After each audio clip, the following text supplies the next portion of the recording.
ಹೇಳಕ್ಕಾಗ್ತದೆ ನಾನು. ಈಗ ಯಾರ ಮೇಲೆ ಒಬ್ಬರ ಮೇಲೆ ದ್ವೇಷ ಇಟ್ಟುಕೊಂಡು ಪೂರ್ವಾಗ್ರಹ ಪೀಡಿತರಾಗಿ ಮಾತಾಡೋಲ್ಲ. ಈಗ 10 ಜನರು ಅದನ್ನು ಸದುಪಯೋಗ ಮಾಡುವ ಒಬ್ಬ ಮಕ್ಕಳಿಗೆ ಸದುಪಯೋಗ ಮಾಡಿರ್ಬೋದು. ಹಾಗೆ ಅದನ್ನು ಏನು ಮಾಡಲಿಕ್ಕೆ ಆಗುದಿಲ್ಲ.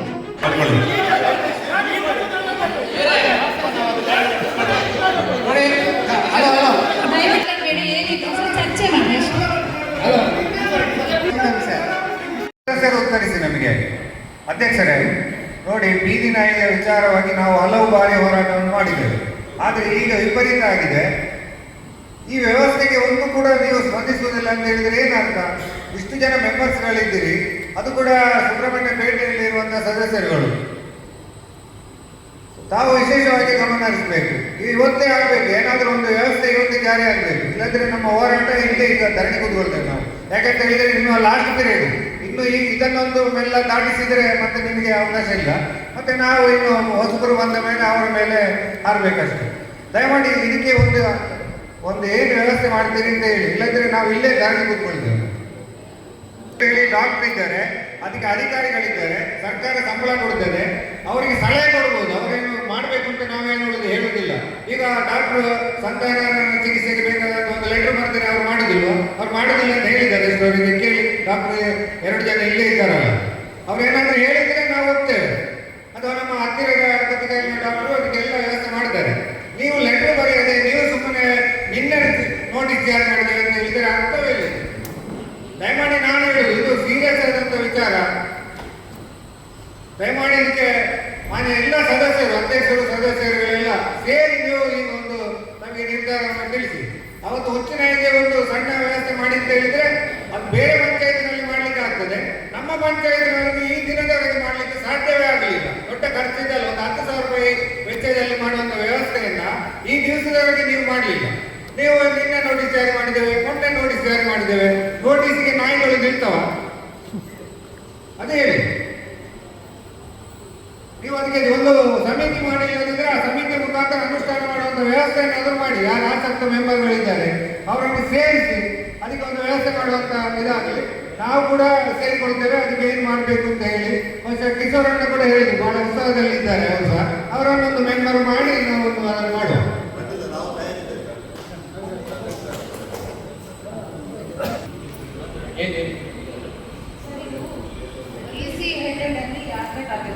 ಅಂದ್ರೆ ಪ್ರತಿ ಗ್ರಾಮಕ್ಕೂ ಅವರು ಸಂತಾನಕರಣ ಶಸ್ತ್ರಚಿಕಿತ್ಸೆ ಮಾಡ್ತಾರೆ ಅನ್ನೋ ಉದ್ದೇಶ ಇದೆ. ಅದಕ್ಕೆ ಅಂತ ಹೇಳಿ ಸಪರೇಟ್ ಕಮಿಟಿ ಒಂದು ಮಾಡ್ತಾ ಇದ್ದಾರೆ. ಅದಿನ್ನೂ ಪ್ರೋಸೆಸ್ ಅಲ್ಲಿ ಉಂಟು. ಅದಕ್ಕೆ ಸಪರೇಟ್ ಆಗಿ ಒಂದು 3 ಬಿಲ್ಡಿಂಗ್ ಬೇಕಾಗುತ್ತೆ. ಒಂದು ಆಪರೇಷನ್ ಮಾಡೋದಕ್ಕೆ, ಒಂದು ಪೋಸ್ಟ್ ಆಪರೇಟಿವ್ ಕೇರ್, ಒಂದು ಟ್ರೀಟ್ಮೆಂಟ್ ಅಂತ ಹೇಳ್ಬಿಟ್ಟು. ಅದು ನಮ್ಮ ಪಂಚಾಯತ್ ಸದಸ್ಯರು ಕೆಲವೆಲ್ಲರೂ ಸೇರಿ ಸದಸ್ಯರಾಗಿ ಒಂದು ಸಮಿತಿ ಮಾಡಿಕೊಂಡು ಅದನ್ನ ಸ್ಟಾರ್ಟ್ ಮಾಡ್ಬೇಕಷ್ಟೇ ಸರ್. ಇನ್ನು ಪ್ರೋಸೆಸ್ ಅಲ್ಲಿ ಉಂಟು, ಮಾಡಿ ಕೊಡ್ತಾರೆ. ಟೋಟಲ್ ಇಡೀ ಡಿಸ್ಟ್ರಿಕ್ಟಿಗೆ ಮಾಡ್ತಾರೆ ಸರ್.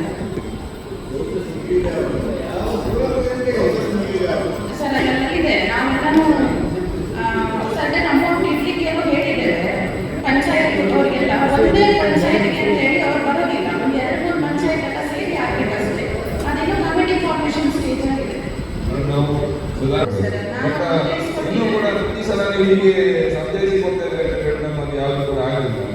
ನಿನ್ನೆ ಕೂಡ ನಾನು ಕುಮಾರನವರು ಗಾಡಿ ಹೋಗ್ಬೇಕಾದ್ರೆ ಗಾಡಿ ಒಬ್ರು ಬಿದ್ದು ಟ್ರೀಟ್ಮೆಂಟ್ ಆಗಿದೆ.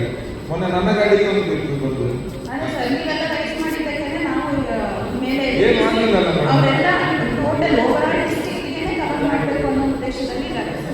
ಯಾವುದು ಹೀಗೆ ಹಾಕೊಂಡು ಬಿಟ್ಟರೆ ಯಾವುದೇ ರೀತಿಯ ನಮ್ಮ ಗ್ರಾಮ ಪಂಚಾಯತ್ ಮಾಡ್ಬೋದಲ್ಲ ಸರ್? ನಮ್ಮ ಗ್ರಾಮ ಪಂಚಾಯತ್ ಯಾವ ಮನೆ ಹೋಗಿಲ್ಲ ಅಧ್ಯಕ್ಷರೇ?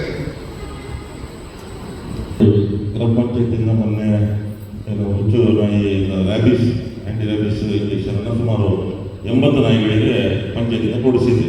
ಆದರೆ ಇದು ಈಗ ಡಾಕ್ಟರ್ ಮೇಡಮ್ ಹೇಳಿದಾಗೆ ಅವರು ಸಪೋರ್ಟ್ ಮಾಡಿದ್ರೆ ಗ್ಯಾರಂಟಿ ನಾವು ತಕ್ಷಣ ಅದಕ್ಕೆ ನಾವು ಹೇಳಿದ್ವಿ. ನಮಗೆ ಅದಕ್ಕೆ ಬೇಕಾದ ವ್ಯವಸ್ಥೆಗಳು ಬೇಕಲ್ಲ. ಈಗ ನಾಯಿಯನ್ನು ಹಿಡಿದು ಕೊಡುವವರು ಬೇಕು, ಅವು ಹಿಡಿದು ಕೊಡೋರು ಯಾರು ಸಿಗ್ತಾ ಇಲ್ಲ. ತುಂಬ ಪ್ರಯತ್ನ ಪಟ್ಟವು.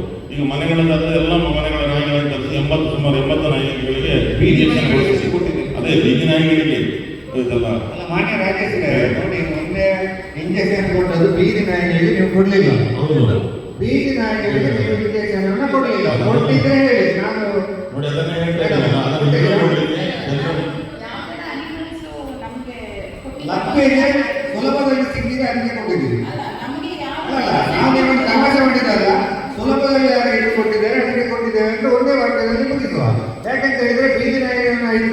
ಸಾಧ್ಯ ಯಾರಿಗೆಲ್ಲ ಆಗಲಿಲ್ಲ, ಬೀದಿ ನಾಯಿಗಳಿಗೆ ಕೊಡಲಿಲ್ಲ. ಕಟ್ಟುವುದು ಯಾವುದು ಈಗ? ಬೀದಿ ನಾಯಿ. ನಾವು ಇನ್ನೊಂದು ಹೇಳ್ತೇನೆ, ಈ ಪಂಚಾಯತ್ ಸ್ಟಾರ್ಟ್ ಆಗುವಾಗ ನಾಯಿಗಳಿಗೆ ಬೆಲ್ಟ್ ಹಾಕಬೇಕು ಅಂತ ನಾವು ಹೇಳಿದ್ದೇವೆ, ಹೌದಾ? ನಾಯಿಗಳಿಗೆ ಅವರವರ ಸ್ವಂತ ಖರ್ಚಿನಿಂದ ಅವರವರ ಮನೆಯ ಅದಕ್ಕೆ ನಂಬರ್ ಕೊಡ್ತೀರಿ, ಅದನ್ನು ಮಾಡಬೇಕು ಅಂತ ಹೇಳಿದ್ದೇವೆ. ಯಾವುದಾದ್ರೂ ನಿಮ್ಮ ಸದಸ್ಯರ ನಾಯಿಗೆ ಬೇಕು ಅಂತ ಹೇಳಿ, ಯಾವುದಾದ್ರು ಸದಸ್ಯರ ನಾಯಿಗಳಿಗಾದರೂ ಪಂಚಾಯತಿನಿಂದ ಗುರುತುಕೊಂಡ ಬೆಲ್ಟ್ ಉಂಟಾ? ನಮ್ಮದು ಬಿಡಿ, ಉಂಟಾ? ಅಲ್ಲಿ ನೀವು ಇದನ್ನು ಆಯ್ಕೆ ಉಂಟಾಗಿ ಕೊಡುವುದು ಬೇಡ. ಯಾಕಂತ ಹೇಳಿದ್ರೆ ಡಾಕ್ಟರ್ ಒಬ್ಬರು ಏನು ಮಾಡಲಿಕ್ಕೆ ಸಾಧ್ಯ ಇಲ್ಲ. ಪಂಚಾಯತಿನ ಗುರುತಿನ ಬೆಲ್ಟ್ ಹಾಕಿಲ್ಲ, ಬೆಲ್ಟ್ ಹಾಕಿದೆ, ಬೆಲ್ಟ್ಗಳು ಪಂಚಾಯತ್ ಬೇಕು, ಇಂಥದ್ದೇ ನಿಮ್ಮ ಅದಕ್ಕೆ ಅಧಿಕೃತ ನೋಡಿ. ಈಗ ಆಸ್ಪತ್ರೆಗೆಲ್ಲ ನಮ್ಮ ಪಶುಗಳಿಗೆಲ್ಲ ಒಂದು ನಂಬರ್ ಹಾಕಿ ಕೊಡ್ತಾರೆ, ಅವರು ಕೊಡ್ತಾರೆ. ಈಗ ನಾಯಿಗಳಿಗೆ ಕೂಡ ಬೇರೆ ಪಂಚಾಯತ್ನಲ್ಲಿ ಉಂಟು ನೋಡಿ. ಇನ್ನೊಂದು ಮಾತು ಹೇಳ್ತೇನೆ, ಬೇರೆ ಪಂಚಾಯತಿನವರು ನಾಯಿಗಳನ್ನು ಹಿಡಿದು ಅದಕ್ಕೆ ಬೇಕಾದಂಥ ವ್ಯವಸ್ಥೆಯನ್ನ ಮಾಡಿದಂಥ ಉದಾಹರಣೆ ನಮ್ಮ ಕರ್ನಾಟಕದಲ್ಲಿ ಉಂಟು. ಅದನ್ನು ಪಾಲಿಸಬಹುದಲ್ಲ? ಇಲ್ಲಂದ್ರೆ ಈಗ ಹೊಸ ಅಧ್ಯಕ್ಷರಾಗಿದ್ದಾರೆ ದೇವಸ್ಥಾನ, ನಮ್ಮ ಮೆಂಬರ್ಗಳಿಗೆ ಅಲ್ಲಿ ಊಟ ಬೇಕಾದಷ್ಟು ಸಿಗ್ತದೆ ಬೇಕಾದದ್ದು, ಅದನ್ನು ಒಂದು ದೊಡ್ಡ ಬಳೆ ಒಳಗೆ ಹಾಕುವಂಥ ವ್ಯವಸ್ಥೆಯನ್ನಾದ ಮಾಡಿ ಅವರು ಸದಸ್ಯರು ಒಪ್ಪಿದ್ದಾರೆ. ನೀವು ಅದನ್ನು ಒಂದು ಮಾಡಿ. ಈಗ ಯಾವುದಿಲ್ಲ, ಅದು ಡಿಸ್ಟ್ರಿಕ್ಟ್ ಲೆವೆಲಲ್ಲಿ ಎಲ್ಲ ಆಗುವಾಗ ನಮ್ಮ ಮಕ್ಕಳು ನಾವೆಲ್ಲ ಸತ್ತು ಹೋಗುವ ಒಂದು ವ್ಯವಸ್ಥೆ ಮೇಡಮ್, ದಯಮಾಡಿ ಇದಕ್ಕೆ ಒಂದು ವ್ಯವಸ್ಥೆ ಮಾಡುವಂಥ ಕೆಲಸವನ್ನು ತಾವು ಮಾಡಿ. ಈಗ ಪೇಟೆಯಲ್ಲಿ ನಾಯಿಗಳ ಸಂಖ್ಯೆ ಹೆಚ್ಚಾಗಿರುವ ಕಾರಣ ಹಳ್ಳಿಯಿಂದ ಬಂದು ಪೇಟೆಯಲ್ಲಿ ಇರುವಂಥ ಒಂದು ಕ್ರಮ ಉಂಟು, ಅದನ್ನು ಯಾರು ಕೂಡ ಇದು ಮಾಡಿದ್ರು. ಅವರಿಗೆ ನೋಡಿ ಅದನ್ನು ದಂಡ ವಿಧಿಸುವಂಥ ಕಾರ್ಯ ಮಾಡಬೇಕು. ದನಗಳು ಹಾಗೆ ಈಗ ನಮ್ಮಲ್ಲಿ ಹೈನಿಕೆಯಲ್ಲಿದೆ, ಹೋರಿಗಳನ್ನು ತಂದು ಬಿಡ್ತಾರೆ, ಯಾರು ಎಂದು ಹೇಳೋದಿಲ್ಲ. ಅಂದರೆ ಸಾಕಲಿಕ್ಕೆ ಕಷ್ಟ ಆಗ್ತದೆ. ಅದಕ್ಕೆ ಏನಾದರೂ ಪರ್ಯಾಯ ವ್ಯವಸ್ಥೆ ಮಾಡಲೇಬೇಕು. ಈಗ ಹೈನಿಕೆಯಲ್ಲಿ ಒಂದು ಇದಾಗಿದೆ, ಒಂದು ಗೋಶಾಲೆ ಅದು ಈಗ ಉಚಿತವಿಲ್ಲ, ಅದನ್ನು ಕೂಡ ನೀವು ಮಾಡಬೇಕು ಅಂತ ನನ್ನ ಒಂದು ವಿನಂತಿ. ಇದನ್ನು ಈ ನಾಯಿಗಳನ್ನು ಬಿಡುವ ಒಂದು ಕಠಿಣವಾದ ದಂಡ ವಿಧಿಸುವಂತ ನಿಮ್ಮ ಪಂಚಾಯತ್ ವತಿಯಿಂದ ನಡೆಸಲೇಬೇಕು. ಇಲ್ಲಾಂದ್ರೆ ಬೆಕ್ಕುಗಳನ್ನು ಕೂಡ ಬಿಡ್ತಾರೆ, ನಾಯಿಗಳನ್ನು ಬೆಕ್ಕುಗಳನ್ನು ಕೂಡ ಬಿಡ್ತಾರೆ. ಇದಕ್ಕೂ ನೀವು ಸ್ಪಂದನೆ ಕೊಡಬೇಕು. ಮಾತ್ರ ಬಾಕಿ ಈಗಲೇ ಇದೆ. ಆದ್ದರಿಂದ ಇದು ಪಂಚಾಯತ್ನ ಆದ್ಯ ಕರ್ತವ್ಯ. ಅವರಿಗೆ ತಂದು ಬಿಡುವುದು ಮಾತ್ರ, ಅದನ್ನು ವಿಲೆ ಮಾಡಬೇಕು ಪಂಚಾಯತ್ನಿಂದ. ಇದು ಎಲ್ಲರಿಗೂ ಹೋರಿಗಳು ಹಾಲು ಕೆಳಗೆ ಬೀಳುವಂಥ ಪರಿಸ್ಥಿತಿ ಆದರೆ ಬಹಳ ಸಮಸ್ಯೆ ಇದೆ.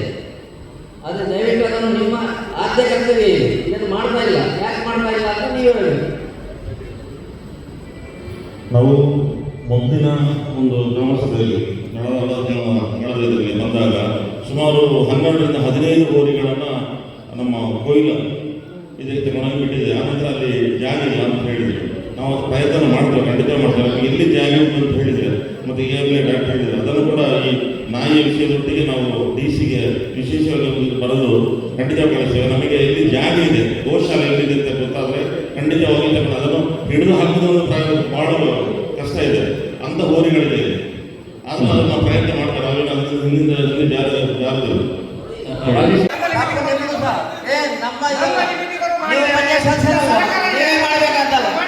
ಸರ್ಕಾರ ಜನರಿಗಾಗಿರುವುದು ಒಂದು ನಿಮಿಷ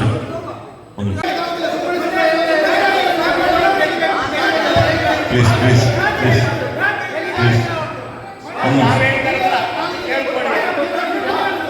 ಪ್ಲೀಸ್ ಒಬ್ಬೊಬ್ಬರಿಗೆ ಅಭಿಪ್ರಾಯವನ್ನು ಕೇಳ್ಕೊಳ್ಳಿ, ಆಮೇಲೆ ಉತ್ತರ ಕೊಡುವ.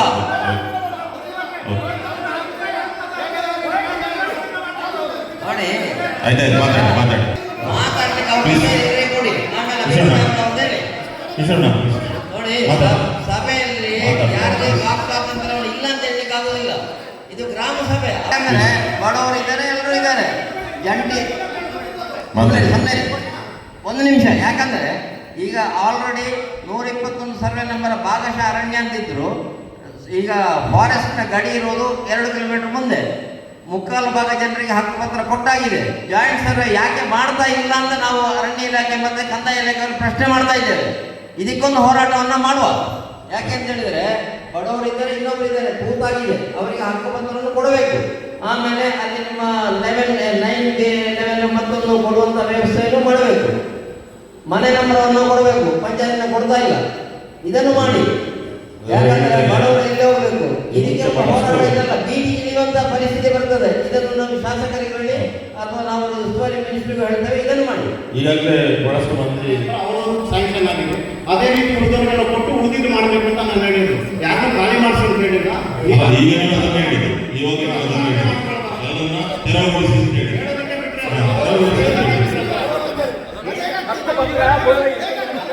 ಕೊಡಬೇಡಿ ಅಂತ ನಾನು ಹೇಳಿದ್ನ?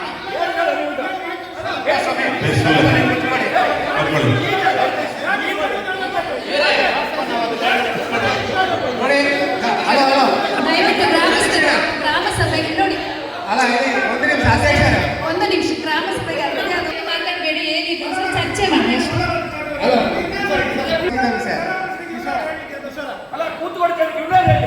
ಹೇಳಿ ಹೇಳಿ. ರಾಜೇಶ್ ಅವರು, ನೀವು ತುಂಬಾ ವಿಜಯೇಂದ್ರ ಒಂದ್ಸಲ ಬಂದಾಗ ನಾವು ನಿಮ್ಮ ಹತ್ರ ರಿಕ್ವೆಸ್ಟ್ ಮಾಡಿದ್ರೆ ನಾವು ಮಾಡಿ ಕೊಡ್ತೀವಿ, ಆದ್ರೆ ಮಾಡಿ ಕೊಡ್ತೀವಿ ಅಂತ. ಮಿಲಿಟರಿ ಜಾಗ ಹತ್ರ MLA ಹೋದ್ರು, ಅದಕ್ಕೆ ನಾನು MLA ಅಂತ ಹೇಳಿದೆ. ಒಂದು ನಿಮಿಷ ಹರಿಸರ್, ಒಂದು ನಿಮಿಷ. MLA ಮಿಲಿಟರಿ ಜಾಗ ಮಾಡೋದಾದ್ರೆ ಮಾಡಿಕೊಡಿ, ಹೌದು. ಹಾಗಾದ್ರೆ ಅದಕ್ಕೆ ನಾವೇನು ಹೋರಾಟ ಮಾಡ್ತೀವಿ. ಈಗ ನೋಡಿ, ಹೈವೇ ಏನಾಗಿದೆ ಅಂತಂದ್ರೆ ಸುಪ್ರೀಂ ಕೋರ್ಟ್ ವಾದ ಆಗಿದೆ. 6 ಮೀಟರ್ ಬಿಟ್ಟು ಮತ್ತು 40 ಮೀಟರ್ ಇತ್ತು, 6.5 ಮೀಟರ್ ಬಿಟ್ಟು ರಿಕಾರ್ಡ್ ಮಾಡಿ ಕೊಡ್ಬೋದು ಅಂತ. 6.5 ಬಿಟ್ಟು 3 ಸೆನ್ಸ 2 ಸೆನ್ಸ ದಯವಿಟ್ಟು ಬಡವರಿಗೆ ರಿಕಾರ್ಡ್ ಮಾಡಿಕೊಡಿ ನಾವು. ಮತ್ತೆ ಯಾರೋ ಒಬ್ರು, ನಾವು ಇಲ್ಲಿ ಹುಟ್ಟಿ ಬೆಳೆದವರು, ನಮಗೆ ಗೊತ್ತಿದ್ರು, ಯಾರೋ ಒಬ್ರು ಹೇಳ್ತಾರೆ ಅವರನ್ನು ಕರ್ಕೊಂಡೋಗಿ ಇವ್ರನ್ನ ಕರ್ಕೊಂಡೋಗಿ ಅಂತ ಹೇಳಲಿಕ್ಕೆ ಇಲ್ಲಿ ಊರಿನವರು ಹುಟ್ಟಿ ಬೆಳೆದವರು ಯಾರನ್ನೂ ಬಿಡುತ್ತಿಲ್ಲ. ಒಟ್ಟಿಗೆ ನಮ್ಮೊಟ್ಟಿಗೆ ಇದ್ದವರು ಅವರವರ ಮನೆಯಲ್ಲಿ ಅವರವರು ಕಷ್ಟಪಟ್ಟು ದುಡಿದು ಜೀವನ ಮಾಡ್ತಾರೆ ಅಷ್ಟೇ. ಅದು ಯಾರೋ ಒಬ್ಬರು ಎಲ್ಲಿಂದ ಬಂದು ಅವರನ್ನು ಹೊರಗಡೆ ಕಳಿಸಿ ಇವ್ರನ್ನ ಹೊರಗಡೆ ಕಳಿಸಿರ್ತದೆ. ಯಾರು ನಾವು ಯಾರು 151 ಸಾವಿರ ಗ್ರಾಮ ಪಂಚಾಯತಿಗೆ ಅಧಿಕಾರ ಉಂಟು, ಸಂಬಂಧಪಟ್ಟ ಅಧಿಕಾರ ಉಂಟು, ಗೊತ್ತಾಯ್ತಲ್ಲ. ನೀವು ಮತ್ತೆ ಇನ್ನೊಂದು ವಿಚಾರ ಆಗ್ತದೆ. ನಾನು ಈಗ ಯಾರ ಮೇಲೆ ಒಬ್ಬರ ಮೇಲೆ ದ್ವೇಷ ಇಟ್ಟುಕೊಂಡು ಪೂರ್ವಾಗ್ರಹ ಪೀಡಿತರಾಗಿ ಮಾತಾಡೋದಲ್ಲ. ಈಗ 10 ಜನರು ಅದನ್ನು ಸದುಪಯೋಗ ಮಾಡುವ ಒಬ್ಬ ಮಧ್ಯೆ ದುರುಪಯೋಗ ಮಾಡಿರ್ಬೋದು. ಹಾಗೆ ಅದನ್ನು ಏನು ಮಾಡಲಿಕ್ಕೆ ಆಗುದಿಲ್ಲ. ನಿಯಮ ಪ್ರಕಾರ ಎಲ್ಲರಿಗೂ ಒಂದೇ ನಿಯಮ ಪಾಲನೆ ಆಗ್ತದೆ. ನಮ್ಮ ಇಲಾಖೆ ಇರ್ಬೋದು, ಅರಣ್ಯ ಇಲಾಖೆ, ಎಲ್ಲರಿಗೂ ನಿಯಮ ಆಗುವಂಥದ್ದು ಒಂದೇ. ನೀವು ಒಬ್ಬರಿಗೆ ಮೇಲೆ ಪೂರ್ವಾಗ್ರಹ ಪೀಡಿತರಾಗಿ ದ್ವೇಷ ಇಟ್ಟುಕೊಂಡು ಅದನ್ನೆಲ್ಲ ಮಾತಾಡಿ 10 ಜನರಿಗೆ ತೊಂದರೆ ಕೊಡೋದು ಮಾಡ್ತೀರಿ. ನೀವು ಮಾಡ್ತೀರಾ ಹೇಳಿ? ಮಾಡಿದ್ರೆ ಮುಂದಿನ ದಿನಗಳಲ್ಲಿ ಅದರ ಪರಿಣಾಮ ನೀವು ಏನು ಎದುರಿಸಿರೋದು ನಿಮಗೆ ಗೊತ್ತಾಗ್ತದೆ ನೋಡಿ. ಸುಬ್ರಹ್ಮಣ್ಯ, ದಯವಿಟ್ಟು ಇದನ್ನು ಯಾವುದೇ ನಿರ್ಣಯಕ್ಕೆ ತಗೊಳ್ಬೇಡಿ. 121 ಸರ್ವೆ ನಂಬರಲ್ಲಿ ಯಾರೆಲ್ಲ ವಾಸ್ತವ್ಯದಲ್ಲಿದ್ದಾರೋ ಅವರಿಗೆ ಪ್ರತಿಯೊಬ್ಬರಿಗೆ ಕೂಡ ಅದು ಹಕ್ಕುಪತ್ರಗಳು ಸಿಗಲೇಬೇಕು. ಇದಕ್ಕಿಂತ ಮೊದಲು ಹೋದವರು ನಾವು ವೀರೇಂದ್ರ ಹೆಗಡೆ ಅವರು ನಮ್ಮನ್ನು ಡೋಂಟ್ ಕೇರ್ ಮಾಡಿದ್ರು ಅಂತ ಹೇಳಿ ಒಂದೇ ಹಣಕ್ಕೆ ಬೇಕಾಗಿ ಅವರದ್ದು ಒಂದೇ ಒಂದು ರೂಪಾಯಿ ಇಲ್ಲಿಗೆ ಬೀಳಬಾರದು ಅಂತ ಹೇಳಿ ನಾವು ಅದನ್ನು ಸುಬ್ರಹ್ಮಣ್ಯ ದೇವಸ್ಥಾನದಿಂದ ಅವರು 3 ಲಕ್ಷದ ಚೆಕ್ಕಿಗೆ ಲೆಟರ್ ಅನ್ನು ಕಳಿಸಿದ್ರು. ಆ ನಂತರ ನೀವು ಅಧ್ಯಕ್ಷರೇ, ಅದರಲ್ಲಿ ಉಪಾಧ್ಯಕ್ಷರೇ, ಅವರು ಕೊಡುದು ಒಂದು ಬಾಕ್ಸ್ ಬಿಟ್ಟರೆ ಬೇರೆ ಏನು ಕೊಡುದಿಲ್ಲ. 3 ಲಕ್ಷ ಅಷ್ಟೇ, ಆ ಬಾಕ್ಸ್ ಮಾತ್ರ ಕೊಡುದು. ಬಾಕಿ ಅಷ್ಟು ಕೋಟಿ ಹಾಕಿದ್ದು ಸುಬ್ರಹ್ಮಣ್ಯ ದೇವಸ್ಥಾನ. ಸರಿ, ಅದೇ ಸಂದರ್ಭದಲ್ಲಿ ನೀವು ಅದರ ಮುತುವರ್ಜಿ ವಹಿಸಿ ದೇವಸ್ಥಾನದ ಇದನ್ನು ಮಾಡಿಸಿಕೊಟ್ಟ ಕಾರಣ ಆ ಲೆಟರ್ ನಾವು ವಾಪಸ್ ತಿರುಗಿ ಅವರಿಗೆ ಕಳಿಸಿದ್ದೇವೆ. ನಾವು ಗೊತ್ತಾಯ್ತಲ್ಲ, ಮಾಡಿದ್ದೇವೆ. ನಾವು ಕೂಡ ಹೋರಾಟ ಮಾಡಿದ್ದೇವೆ, ಇಲ್ಲಂತಿಲ್ಲ. ನೀವು ಅದಕ್ಕಿಂತ ಹೆಚ್ಚು ಮಾಡಿದ್ರೆ ಮಾಡಿಸಿಕೊಟ್ಟಿದ್ರೆ ನಿಮಗೆ ಕಲಿಸ್ತಾ ಇದ್ದಾರೆ. ಆಗಿನ ಇಒ ನಂತರ ಅವರು ಒಪ್ಪೋದಿಲ್ಲ ಅಂತ ಹೇಳುವಾಗ ಕೊಲ್ಲೂರಿಗೆ ಅವರನ್ನು ಕರ್ಕೊಂಡು ಹೋಗಿ ಕೊಲ್ಲೂರಿನಲ್ಲಿ ದೇವಸ್ಥಾನದವರನ್ನು ಮಾಡಿದ್ದಾರೆ ಅಂತ ಹೇಳಿದ ಮೇಲೆ ಅದು ಅವರನ್ನು ಕರ್ಕೊಂಡು ಉಜಿರೆಗೆ ಬಂದು ಉಜಿರೆಯಿಂದ ಸುಳ್ಯಕ್ಕೆ ಹೋಗಿ ಅದನ್ನೆಲ್ಲ ಮಾಡಿಸಿದ್ದು ನಾನು. ಆಗ ಎಲ್ಲ ಬಾಯಲ್ಲಿ ಪಡ್ಕೊಂಡು ಅವರೆಲ್ಲ ಈಗೆಲ್ಲ ಹೇಳ್ತಾರೆ ನಮಗೇನು ಅದು ನಾವು ಮಾಡಿದಂಗೆ ಬೇಡ, ಅದು ನಮಗೆ ನೋವಾಗುವುದೇ ಇದ್ದದ್ದು. ಇದು ಆದ ಮೇಲೆ ಅವು ಎಂಕ್ಲ ಮಾಡ್ತಾರೆ ಅಂತ ಹೇಳುವಾಗ ನಮಗೆ ನೋವಾಗ್ತದೆ. ಅಷ್ಟಕ್ಕೆ ಹೇಳಿದ್ದು ನಾನು.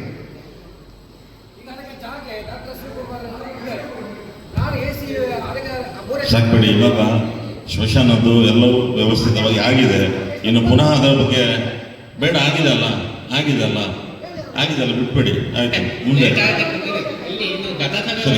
ಯಾವುದೇ ಸಂಸ್ಥೆ ಇರಲಿ, ಅಲ್ಲಿ ವ್ಯಾಪಾರ ಮಾಡುವಂತ ಸಂದರ್ಭದಲ್ಲಿ ಲೈಸೆನ್ಸ್ ಇದ್ರೆ ಮಾತ್ರ ನಾವು ಮಾಡಬೇಕು. ಅಲ್ಲಿ ಲೈಸೆನ್ಸ್ ಕೊಟ್ಟು ಮಾಡಬೇಕು. ಅದು ಇಲ್ಲಾಂದ್ರೆ ನಾಳೆ ಏನಾದರೂ ಈಗ ಹೆಚ್ಚು ಕಡಿಮೆ ಆಗ್ತದೆ. ಉದಾಹರಣೆಗೆ ಅಲ್ಲಿ ಬೇರೆ ನೂಡಲ್ಸ್ ಎಲ್ಲ ಉಂಟು, ಈಗ ನಿಷೇಧ ಆಗಿದೆಲ್ಲ ಸುಮಾರು. ಉಪಾಧ್ಯಕ್ಷರೇ, ನಿಮ್ಮ ಮನೆ ಹತ್ತಿರ ಅಲ್ಲಿ ಏನಾದರೂ ಹೆಚ್ಚು ಕಮ್ಮಿ ಆದರೆ ಯಾರಿಗೆ ಬರ್ತದೆ? ಇವರವರಿಗೆ. ನೀವು ಇವರವರ ಮೇಲೆ ಕೇಸ್ ಹಾಕಿ. ಯಾಕೆ ಹಾಕ್ಲಿಕ್ಕೆ ಆಗುದಿಲ್ಲ? ಈಗ ನಮ್ಮ ಮೇಲೆಲ್ಲ ಸವಾರಿ ಮಾಡ್ತೀರಿ, ಅವರ ಮೇಲೆ ಯಾಕೆ ಕೇಸ್ ಹಾಕ್ಲಿಕ್ಕೆ ಆಗುದಿಲ್ಲ ನಿಮಗೆ? ನೀವು ಸಂಬಂಧಪಟ್ಟ ಮಾಡ್ತಾ ಇದ್ದಾರೆ ಅಂತ ಅವತ್ತು ನಿಂಗೆ ಇರುವಾಗ ಸರ್, ನಿಂಗೆ ಇರುವಾಗ ನಾವು ಹೇಳಿದ್ದೇವೆ. ಏನಂತ ಹೇಳಿದ್ರೆ, ನಿಮ್ಮ ಮೇಲೆ ಕೇಸ್ ಮಾಡಬೇಕು. ಯಾಕಂತ ಹೇಳಿದ್ರೆ ಅಪರಾಧಿ ಅವರು. ಯಾರು ಜಾಗದ ಓನರ್, ಈಗ ದೇವಸ್ಥಾನದ ಜಾಗದ ಓನರ್ ಯಾರು? ದೇವರು ಇರ್ಬೋದು, ಆದರೆ ಇವರವರು ಕಾನೂನು ಬಾಹಿರ ಚಟುವಟಿಕೆಗಳನ್ನು ಮಾಡ್ಲಿಕ್ಕೆ ಬಿಡಬಾರದು ಅಂತ ಇರುತ್ತೆ. ಈಗ ಕಾನೂನು ಬಾಹಿರ ಚಟುವಟಿಕೆ ಮಾಡಿದ್ರೆ ಯಾರ ಮೇಲೆ ಕ್ರಮ ತಗೊಳ್ಬೇಕು? ಮತ್ತು ಅದನ್ನು ಮಾಡಿದವರ ಮೇಲೆ ನೀವು ಕಾನೂನು ಕ್ರಮ ತಗೊಳ್ಳಿ. ನಾಳೆ ಲಾಯರ್ ನೋಟಿಸ್ ಕೊಡಿ, ಆಗ ಆಗ್ತದೆ ಎಲ್ಲ ನೋಡು. ಹೇಗೆ ಅಧ್ಯಕ್ಷ ಉಪಾಧ್ಯಕ್ಷರೇ, ಕಾನೂನು ಬಾಹಿರವಾಗಿ ನಡೆಯುವಂಥ ಈ ವ್ಯವಸ್ಥೆಗೆ ಲಾಯರ್ ನೋಟಿಸ್ ಕೊಡಿ, ನಿಮ್ಮಿಂದ ಆಗದಿದ್ರೆ ಅದು ಆಗ್ತದೆ ಇಲ್ಲೋ ನೋಡು.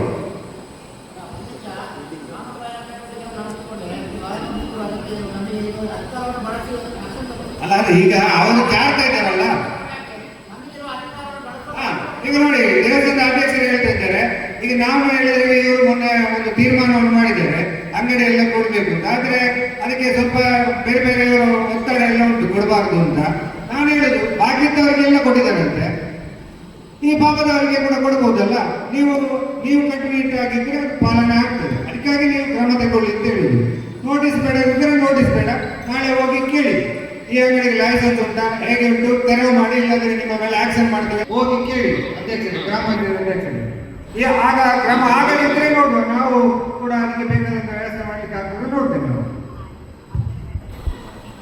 ನೀವು ಕೂಡ 12 ಅಂಗಡಿ ಅಲ್ಲ ನೀವು ಹೇಳಿದ ಹಾಗೆ ಸುಬ್ರಹ್ಮಣ್ಯದಲ್ಲಿ ಅದನ್ನ ಏನು ಮಾಡ್ಲಿಕ್ಕೆ ಹೋದ್ರೆ ಸುಮಾರು 100ರಲ್ಲಿ 80 ಅಂಗಡಿ ಹೋಗ್ಬೋದು, ಗೊತ್ತಾಯ್ತಲ್ಲ.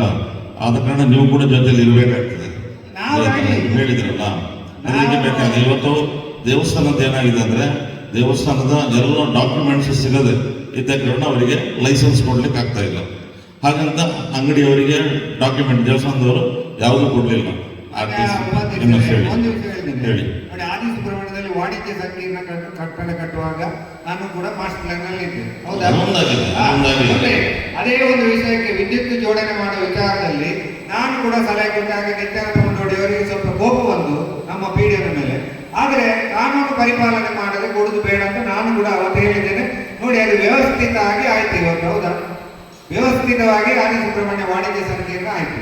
ಇದನ್ನು ಕೂಡ ಮಾಡುವ, ಅದು ಕಾನೂನು ಚೌಕಟ್ಟು ನಾವು ಸಹ ಇರೋದು ಹಾಗೆ ಎಲ್ಲವೂ ವ್ಯವಸ್ಥಿತವಾಗಿ ಆಗಬೇಕು ಅಂತ. ಆದ್ರೆ ಇದು ಮೊದಲಿಂದ ನಡ್ಕೊಂಡು ಬಂದಿರತಕ್ಕಂಥ ಅಂಗಡಿಗಳು ಇವತ್ತು ಏನಾಗಿದೆ, ಅವರಿಗೆ ಲೈಸೆನ್ಸ್ ರಿನ್ಯೂವಲ್ ಮಾಡಲಿಕ್ಕೆ ಅವರಿಗೆ ಬೇಕಾದ ಡಾಕ್ಯುಮೆಂಟ್ಸ್ ದೇವಸ್ಥಾನದ ಸಿಗ್ತಾ ಇಲ್ಲ. ಆದ ಕಾರಣ ಅವರಿಗೆ ಲೈಸೆನ್ಸ್ ರಿನ್ಯೂವಲ್ ಮಾಡ್ಲಿಕ್ಕೆ ಆಗ್ತಾ ಇಲ್ಲ. ಈಗ ನೋಡಿ ಅವರು ದೇವಸ್ಥಾನದವರನ್ನು ಕೇಳಿ ಒಂದು 12 ಅಂಗಡಿ ಯಾಕೆ ಹೇಳಿದೆ ಅಂತ ಹೇಳಿದ್ರೆ, ಇವರಿಗೆ ನೋಡಿ ಹೇಳೋರು ಕೇಳುವವರು ಯಾರಿಲ್ಲ, ಇವ್ರದೇ ಧರ್ಮ. ಅದನ್ನು ಹೇಳಿದ್ರೆ ಸುಮಾರು ನಿಮಗೆ 1 ಗಂಟೆ ಹೇಳ್ಬೋದು ನಾನು, ಆ ತರದ ವ್ಯವಸ್ಥೆ ಮಾಡ್ತಾ ಇದ್ದಾರೆ. ಆದ್ರೆ ನಮ್ಮ ದೇವಸ್ಥಾನ ಪಂಚಾಯಿತಿಗೆ ಕಾನೂನು ಉಂಟಾ ಇಲ್ವಾ ಅಂತ ನಮಗೆ ಗೊತ್ತಾಗ್ತದೆ ಅಷ್ಟೇ. ಅದನ್ನು ನೀವು ಮಾಡಿ ತೋರಿಸದಿದ್ರೆ ನಾವು ಅದಕ್ಕೆ ಏನ್ ಮಾಡ್ಬೇಕು ಅದನ್ನು ನಾವು ಸಹ ಮಾಡ್ತೇವೆ. ಯಾರ್ಯಾರು ಮಾಡ್ತಿದ್ದೇವೆ ಅವರು ಇದು ಮಾಡಿ. ಸೊ ನಮಗೊಂದು ನಾವು ID ಕಾರ್ಡ್ ಪ್ರೆಸೆಂಟ್ ಮಾಡಿ ಆದ್ಮೇಲೆ ಯಾರು ID ಕಾರ್ಡ್ ಇಲ್ಲದೆ ಇದ್ದಾರೆ ಅವ್ರನ್ನ ಒಂದು ಆಕ್ಷನ್ ತಗೊಳ್ಳುವುದು ಅಥವಾ ಬಿಲ್ಲಿಂಗ್ ಬಿಲ್ ಮಾಡ್ಕೊಂಡು ಹೇಳುವಂತ ಏನಾದ್ರು ಒಂದು ಮಾಡಬೇಕು ಅಂತ ಖಂಡಿತ. ಇವತ್ತು ಸಂಜೀವ ಉಪಸ್ಥಾನ ಸೇವಕರು ಮಾತಾಡ್ತಾರೆ, ಒಂದು ಹೇಳಿದರೆ 6 ತಾರೀಕಿಗೆ ಕರಿತೀವಿ ಅಂತೇಳಿ. ಖಂಡಿತ ಅದು ಆಗ್ಬೇಕು. ಯಾಕಂತ ಹೇಳಿದ್ರೆ ಅವರು ಹಗಲು ಹೊತ್ತಲ್ಲಿ ಯಾರೋ ಒಂದು ಮಾಲೀಕರ ಜೊತೆಲಿ ಕೆಲಸ ಮಾಡ್ತಾ ಇರ್ತಾರೆ. ಕಟ್ಟಡ ನಿರ್ಮಾಣ ಇರ್ಬೋದು, ಹೋಟೆಲ್ ಇರ್ಬೋದು, ಏನೇ ಇರ್ಬೋದು. ಅವರು ರಾತ್ರಿ ಹೊತ್ತಲ್ಲಿ ಅವರ ಆಕ್ಟಿವಿಟೀಸ್ ಬೇರೆ, ಅವರ ಟೀಮೇ ಬೇರೆ ಇರ್ತದೆ. ಆ ಹೊತ್ತಲ್ಲಿ ಅವ್ರು ಏನ್ ಮಾಡ್ತಾರೆ ಅಂತ ಗೊತ್ತಾಗೋದಿಲ್ಲ ನಮಗೆ, ಒಬ್ಬೊಬ್ರು ಬರ್ತಾರೆ ಗೊತ್ತಾಗೋದಿಲ್ಲ ನಮಗೆ. ಅವಾಗ ಏನಾದ್ರು ಆಕಸ್ಮಿಕ ಏನಾದ್ರು ಮಾಡಿ ಹೋದ್ರೆ ಅವರನ್ನು ಹುಡುಕೋದೇ ಕಷ್ಟ ಆಗ್ತದೆ. ಆದ ಕಾರಣ ಅವರ ಪರ್ಮನೆಂಟ್ ಆಧಾರ್ ಕಾರ್ಡ್ ಅಡ್ರೆಸ್ ಅದೆಲ್ಲ ಬೇಕು ಅಂತ ವಿನಂತಿ. ಅದನ್ನ ನಾವೆಲ್ಲರೂ ಜೊತೆಯಲ್ಲಿ ಸೇರಿ ಅದನ್ನೊಂದು ಕಾರ್ಯಾಚರಣೆ ಮಾಡಿ ಸರಿ ಮಾಡುವ ಅಂತ ಹೇಳೋದು ವಿನಂತಿ. ಇದೆಲ್ಲ 8-9 ಗಂಟೆ ಆಗ್ತದೆ, ಆಯ್ತಾ? ಅದಕ್ಕೆ ಹೇಳಿ ಬರುವ ಟೈಮ್ 6 ಗಂಟೆ ಲಾಸ್ಟ್ ಅಂತೇಳಿ. ಹಾಗೆ ಬೆಳಿಗ್ಗೆ 6-5 ಗಂಟೆಗೆ ಬರಲಿಕ್ಕೆ ತೊಂದರೆ ಇಲ್ಲ. ಆದ್ರೆ ರಾತ್ರಿ ಹೊತ್ತಲ್ಲಿ ಒಂದಷ್ಟು ಅಡಚಣೆಗಳು ಆಗ್ಬೋದು. ಯಾಕಂದ್ರೆ ಸೋಲಾರ್ ಇದೆ, ಕರೆಂಟ್ ಇದೆ. ರಾತ್ರಿ ಕರೆಂಟ್ ಹೋಯ್ತು, ಏನ್ ಮಾಡೋದು ಹೇಳಿ, ತೊಂದರೆ ಆಗ್ತದೆ. ಆದ ಕಾರಣ ಇವು ಎಲ್ಲ ಕಡೆ ಅಷ್ಟೇ ರಾತ್ರಿ ಹಣ ಸುಡೋ ವಿಷಯ ಇಲ್ಲ, ಎಲ್ಲಿ ಕೂಡ ಇಲ್ಲ. ಆದ ಕಾರಣ ಈಗ ಇನ್ನೊಂದು ಮೀಟಿಂಗ್ ಕರಿತೀವಿ, ಅದರಲ್ಲಿ ಒಂದು ಸಮಿತಿ ಇದೆ, ಕರೆದು ಅದು ಸರಿಯಾದ ವ್ಯವಸ್ಥೆಯನ್ನು ಮಾಡ್ತಾರೆ. ಅದಕ್ಕೊಂದು ಇಬ್ಬರನ್ನು ನೇಮಿಸ್ತೇವೆ, ಅದಕ್ಕೆ ಯಾವಾಗಲೂ ಅವರು ಇರಬೇಕಲ್ಲಿ ಅಂತೇಳಿ. ಅಂತ ಒಂದು ವ್ಯವಸ್ಥೆಯನ್ನು ಮಾಡೋದಕ್ಕೆ ನಿಮ್ಮೆಲ್ಲರ ಅನುಮತಿ ಬೇಕು. ಈ ಒಂದು ಗ್ರಾಮ ಸಭೆಯಲ್ಲಿ ನಾನು ವಿನಂತಿಯನ್ನು ಮಾಡಿಕೊಳ್ಳಿ. ಏನಾದರೂ ನಿಮ್ಮ ಅನಿಸಿಕೆಗಳಿದ್ರೆ ಹೇಳ್ಬೋದು. ಅದಕ್ಕೆ ಪ್ರತ್ಯೇಕವಾಗಿ ಚಾರ್ಜ್ ಮಾಡುವಂಥ ಒಂದು ಉದ್ದೇಶ ಇತ್ತು. ಅದಕ್ಕೆ ಈಗ ನಾವಲ್ಲಿ ಶವ ತಂದು ಅಲ್ಲಿ ಸಂಸ್ಕಾರ ಮಾಡೋದು, ಅದಕ್ಕೆ ಪ್ರತ್ಯೇಕವಾಗಿ ಚಾರ್ಜ್ ಮಾಡುವಂಥ ಒಂದು ವ್ಯವಸ್ಥೆ ಇದೆ. ಹೌದು, ಅದೀಗ ಅದಕ್ಕೆ ಹೇಳಿದ್ದೆ, ಅದರ ಸಮಿತಿ ಇದೆ, ಅದನ್ನು ಮೀಟಿಂಗ್ ಕರಿತೇವೆ. ನೀವು ಸುಡ್ಲಿಕ್ಕೆ ಮೊದಲು ಅದರ ಆಧಾರ್ ಕಾರ್ಡ್ ಅನ್ನು ಪಂಚಾಯತಿಗೆ ಕೊಡಬೇಕು. ಅದನ್ನೊಂದು ಏನು ಬುಕ್ ಮೇಂಟೈನ್ ಮಾಡ್ತೇವೆ, ಲೆಕ್ಚರ್ ಮೇಂಟೈನ್ ಮಾಡ್ತೇವೆ. ಹಾಗೆಯೇ ಬೇಕಾದದೆಲ್ಲ ಏನಾಗಿ ಸವಲತ್ತುಗಳು ಅದನ್ನು ಏನು ತೊಂದರೆ ಆಗದೆ ನೋಡಿಕೊಳ್ತೇವೆ. ಮತ್ತು ಏನು ಮಿನಿಮಮ್ ಚಾರ್ಜ್ ಮಾಡ್ತೇವೆ, ಅದು ನಾವು ನಾಡಿದ್ದು ಏನು ಅದರ ಸಮಿತಿ ಇದು ಮಾಡೋದು ದೊಡ್ಡ ಚಾರ್ಜ್ ಅಲ್ಲ, ಮಿನಿಮಮ್ ಚಾರ್ಜ್. BPL ನವರಿಗೆ ನಾವು ಚಾರ್ಜ್ ಮಾಡ್ಲಿಕ್ಕೆ ಆಗೋದಿಲ್ಲ, ಅವರಿಗೆ ಅದು ಕಟ್ಟುವಷ್ಟು ಪ್ರಯತ್ನ ಇದು ತಾಕತ್ತು ಇರೋದಿಲ್ಲ. ಆದ ಕಾರಣ ಏನು ನಾವು ಸೌಲಭ್ಯ ನಾವೇ ಮಾಡಿಕೊಡ್ತೇವೆ. ಎಲ್ಲ ಇದು ಮಾಡುವಾಗ ಅಲ್ಲಿ ವ್ಯವಸ್ಥೆಗಳು ಇರುವಾಗ ಆಗಿರುವಾಗ ಅದಕ್ಕೊಂದು ಮಿನಿಮಮ್ ಚಾರ್ಜನ್ನು ಕೂಡ ಮಾಡ್ತೇವೆ.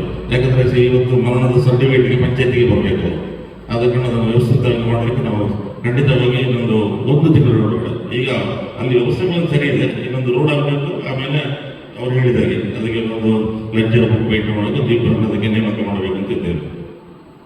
ಅಲ್ಲ, ಮೊನ್ನೆ ದೇವಸ್ಥಾನದ ಅಧ್ಯಕ್ಷರು ಮತ್ತು ತಾವಿದ್ದೀರಿ ಅಧ್ಯಕ್ಷರು ಮಾಸ್ಟರ್ ಪ್ಲಾನ್ ಯೋಜನೆಯಲ್ಲಿ